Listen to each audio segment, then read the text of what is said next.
Approaches to follicular lymphoma. Although the current treatments for indolent non-Hodgkin lymphoma are initially effective in inducing responses, in most patients they are not curative and show decreasing efficacy with repeated administrations. Signaling pathway, which is critical for the development and maturation of normal B cells, is emerging as an attractive therapeutic target in B cell malignancies. Well, this slide from ibrutinib is the first, Dr. Adani, in the initial phase 1 study of this agent, 6 of 16 38 patients with follicular lymphoma responded, 3 with CR. So this was the first, and now we have the completed single agent BCR trials in follicular lymphoma. Here, the disease is follicular lymphoma, and we shall talk about ibrutinib, these two trials. As you see, the first trial have 56 patients. There are 18 follicular lymphoma, all were relapsed refractory, and the median age is 75. And you see that in follicular lymphoma, the overall response rate is 38%, with 8% of complete remissions, and the median progression-free survival is 13.4 months. And the other with ibrutinib is interesting because are 40 patients and are all relapsed refractory follicular lymphoma. Also, the median age is 64 and the overall response rate 30% with 3 complete remission and the median progression-free survival 9.9. That was the single agent. Now we have the combination clinical trials with ibrutinib in follicular lymphoma. As you see, the ibrutinib can combine with monoclonal antibodies, with cytotoxic chemotherapy combinations, and with immunomodulatory drugs. We here have a front trial is rituximab ibrutinib is frontline in follicular lymphoma, is ongoing.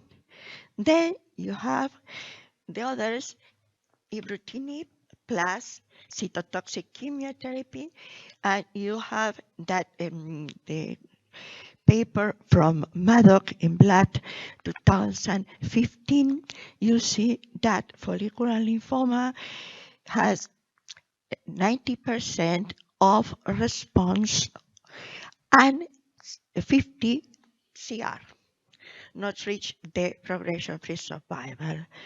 Then this ongoing trial here, the name of Dr. Anand Shuns in Lancet is the reference for R-CHOP on ibrutinib in diffuse large cell lymphoma. So it's mixed that. Well, you have the combination R-CHOP or R-bendamustine with ibrutinib. So you say that's all trials that are ongoing. And you have also ibrutinib with rituximab lenalidomide is ongoing, and this trial, the last one, is in frontline in follicular lymphoma. The other special agent, that's idelalisib, a selective B13 delta inhibitor, represents the first of these drugs approved in 2014 for the treatment of relapsed follicular lymphoma.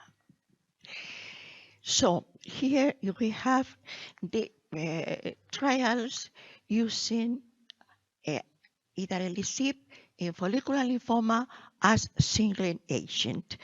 Well, we see The first one, the number of patients is important, but most important is the one when 125 patients, follicular lymphoma 72. And the two cases, the two trials are relapse indolent non-Hodgkin lymphoma, and you see that the median age in these trials with ibrutinib or with this agent is around 60 years old. We see in the first one an important response in all non-Hodgkin lymphoma is 47%. That's a complete response, and the first was 6%, and during the trial, the percentage of complete remissions go up. And we have here that follicular lymphoma have an overall response rate of 46%, while the median progression-free survival 7.6 months. And the other, what's a large number of patients, we see that are important, the numbers of the remissions in follicular lymphoma, 54%. And these are the combination clinical trials with idelalisib in follicular lymphoma. We see the last, like in ibrutinib, the combination with monoclonal antibody combination. We have rituximab, idelalisib in indolent non-Hodgkin lymphoma, relapse or refractory. The overall response rate is high, 75%, and complete remissions, 25%. And the median progression-free survival, 29.7 months. This is from the Bosch in the ASH 2014. Well, also another trials are ongoing combining rituximab, idelalisib, these are, and in this trial, the second one is a frontline in follicular lymphoma are ongoing. Also, there are here with this agent combination with cytotoxic chemotherapy, and you have here bendamustine plus idelalisib, rituximab, bendamustine plus idelalisib is you see, and also just in the bottom of the slide, you see when you combine this agent with lenalidomide and rituximab, you see that was close due to several infusional toxicity. This Dr. Steve take that very well, so we skip that. These two agents have a very modest response in follicular lymphoma. What is we can learn from these trials with idelalisib and ibrutinib? These trials with idelalisib and ibrutinib in follicular lymphoma demonstrate different efficacy with these agents that we observe in mantle cell lymphoma, where in mantle cell lymphoma, the overall response rate is higher, and the response durations appears longer with ibrutinib, so ibrutinib is best in mantle cell lymphoma. With idelalisib is the reverse, is very efficacy in follicular lymphoma. The findings demonstrate that the role of BCR signaling and the necessity of its components in B cell survival likely differs across the different B cell non-Hodgkin subtypes. It's very interesting to make a specific selection of BCR inhibitors by the subtype of non-Hodgkin lymphoma. It's critical for improvement the efficacy and the maintenance of remission. Future directions. The future directions results from ongoing frontline trials will determine the impact of this agent has as prolonged maintenance therapy, and may ultimately shift, that is very important, the therapeutic paradigms from combination cytotoxic chemotherapy to less intensive, less toxic and long-term kinase inhibitor therapy, particularly for patients with follicular lymphoma, Waldenström macroglobulinemia, and in the patients with mantle cell lymphoma. In follicular lymphoma, again, a greater understanding of the different activity of two patients is necessary, particularly in respect to the selection of optimal action to take forward into the frontline setting. In an effort to develop non-toxic oral regimen in this disease, use of BCR inhibitor alone or in combination with monoclonal antibodies or immunomodulatory therapy is engaged. So the last one is that the result from ongoing studies frontline setting, including multicenter phase 2 studies of R-ibrutinib, R-lenalidomide, and ibrutinib, and R-idelalisib, will inform the design of future randomized phase 3 studies containing this regimen, comparing R-CHOP or R-bendamustine.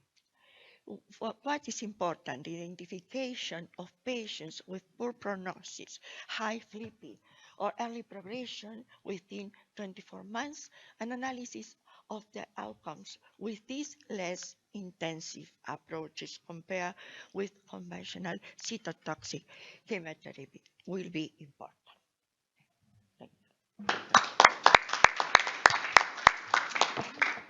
Thank you. Steve? Sure. So thanks for that nice summary.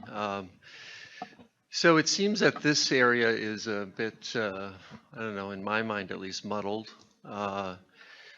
So the one experience with, I guess, what, ibrutinib and rituximab, the phase 2 looked reasonable, but the phase 1 run-in portion using the triplet at least didn't show greater efficacy, but certainly showed a dramatic increase in cutaneous toxicity, right?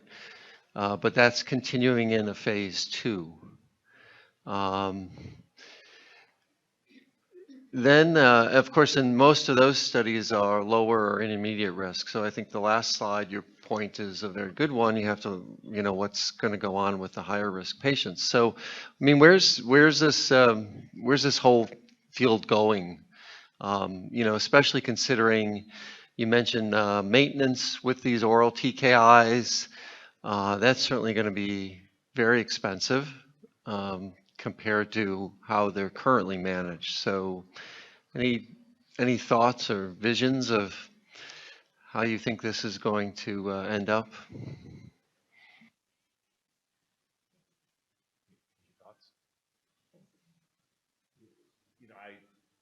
It is interesting is kind of, as your point says, and so different than the CLL, where it's really almost hard to see how much chemo is adding to, at least the ibrutinib data, whereas this one, it's a little harder to see what the B cell signaling agents are adding to the chemotherapy. It's almost opposite, and the question is again a little bit biologically, what is happening within there, and I don't know, Wyndham, if you and Lou, I mean, if you guys have looked at that on why are we seeing, biologically within it, seeing this really dramatic difference, I mean, between the two, again, indolent B cell malignancies, that it's just the B cell signaling is just almost opposite on what it's adding to what a chemo will add. Well, I think it's because you don't have the signaling going on across all folliculars. We do know that a subset of folliculars have it. However, many of them do not. And I think that's why we're seeing a response rate that's low, but nonetheless there. I think you take a disease like mantle cell, that's a relatively aggressive tumor, but B cell signaling is going on pretty much across most of the tumor types. So I don't think it's really anything against the fact that these aren't CLL. I just think that follicular, like large cell, only a subset of them have it. We have a good idea within large cell, which is the subset. And obviously, ibrutinib's been used in relapse ABC, and the activity was modest, but as Mark and I were talking about yesterday, you look at primary CNS, where we have evidence that there's very rampant BCR signaling, and in the relapse refractory setting, the response rates to ibrutinib is pushing 100%. So I think a lot of this has to do with understanding within follicular which are the cells that actually have it. Once we know that, I think you probably will be able to come up with strategies where this drug does add. And is that in follicular, is it within a tumor, can there be different, dependence on B cell signaling, or is it from patient to patient? So in other words, can we figure out the right patient, or is it that within a tumor you may have, some areas that might be sensitive, so you would always get the minimum of partial responses?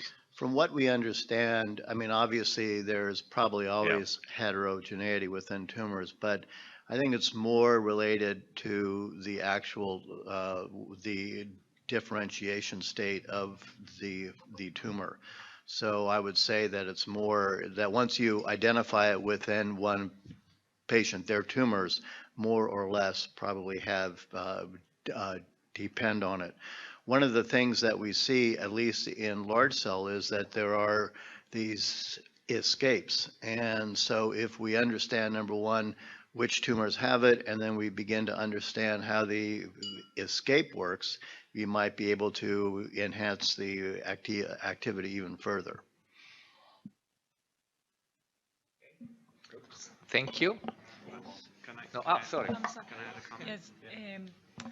By the time we consider using these drugs in follicular lymphoma, these are patients with bad follicular lymphoma, right? Patients who relapse, and most of them have already had R-CHOP, R-Benda, and the progression-free survival is not very long. So should we consider this as a bridge to transplant in follicular lymphomas, or because good follicular lymphomas are okay, those who relapse, later, many years from chemotherapy, but I think these drugs are considered more for those patients in whom, we need a definite solution. Or So are you referring to auto transplant or allo? Because I personally think that there's very little role for auto. If you in fact are going to use it as a bridge to allo, I think you could do that. I think though that allo can be done in a more slow growing tumor without the patient showing a CR, which is very different than when you're doing allo in large cell and other tumors that are growing very rapidly. I think it's more that we need to come up with ways of identifying that subset of follicular that actually has a greater dependence on BCR signaling. And also, again, as in CLL, probably moving earlier the treatment, we really, probably most of the follicular lymphoma could be using the BCR signaling pathway ab initio, at the beginning, while instead when we treat them with chemotherapy, probably we induce other changes. And that may be true, but from what has been looked at, there really is an entire group that really doesn't seem to have it. So I wanted to share with you our strategy at MD Anderson. How do we approach follicular lymphoma? We think follicular lymphoma now they can live, a median survival could be over 20 years, 18 years. So we really think we are replacing the chemotherapy with chemo-free drugs, because if the patient live for almost 20 years, you give them R-CHOP, abinamycin, those are very detrimental to the patients. The patient have late MDS and therapy-related leukemias, and that's not trivial. So we try to replace the chemotherapy with chemo-free therapy. For example, the Rituxan with a Revlimid combination, it caused this 97% response rate. And after 5 years, the curve is plateaued. And on follicular lymphoma and marginal zone and small lymphocytic lymphoma. There is a international trial, and that's with a phase 3 with 1,000 already enrolled. And one arm is Rituxan Revlimid, another arm is Rituxan plus the chemotherapy choose from the investigator. So I think this trial will be very positive. Chemotherapy will then replacing chemotherapy will replace chemotherapy. I think that's a little bit along what we were kind of saying a little bit is you start giving chemotherapy, you start creating a new tumor just in it, genetically because of the, what we're doing. So I think, it's an interesting thought. The question is lenalidomide really chemo-free, or does it causes its own, potentially, potential issues in there because, you don't think so too much? No, I mean, the only data for that is the post-transplant in myeloma. So I think the influence there is probably a synergistic one with the high-dose melphalan preparative regimen, and So then followed by overall, that. But in MDS, in myeloma, in CLL, in the absence of transplant, there isn't a signal long-term. So Steve, I agree with you, right, that in terms of the B-cell receptor agents, in terms of development, the development right now is not clear. The path is not clear. I think whatever TKI you pick, activity is modest, duration of response overall is modest, whether that's idelalisib or ibrutinib. I think the key is to find the subset of patients that it'll respond in, just to understand those biologically. I'll tell you that is hard to do. It's not clear. There are some things that are clear. In those patients who do respond, their responses can be quite dramatic and extremely long-lived. That's certainly our experience. And in fact, when you use it, Paolo, in the frontline setting with rituximab, you can get 35% CR rate, highly durable responses, 80% overall response rate. You can get great responses. So from a drug development perspective, our challenge is how to combine it, because it has to probably be combined, where to combine it, and the types of patients that's best. And you go down the list of chemotherapy, immunotherapy, checkpoint inhibitors, and you start looking for patient groups or subsets that it may work in. And right now, I don't think any of us really have a clear idea. We need to see the data to be able to try to find the right path. Well, it looks like from at least in the upfront setting, as Michael mentioned, so that trial will read out, and let's just assume that lenalidomide rituximab is superior. So then, you would be forced to do a equally large phase 3 randomized trial with ibrutinib rituximab, and I don't really see the value of that. So I think it would be a likely. These would be good drugs for patients who've had prior therapy, salvage in some cases, or of course identifying biologically a subset that would really benefit from them. But again, from a drug development standpoint, that's a much bigger task than just a phase 3 randomized trial.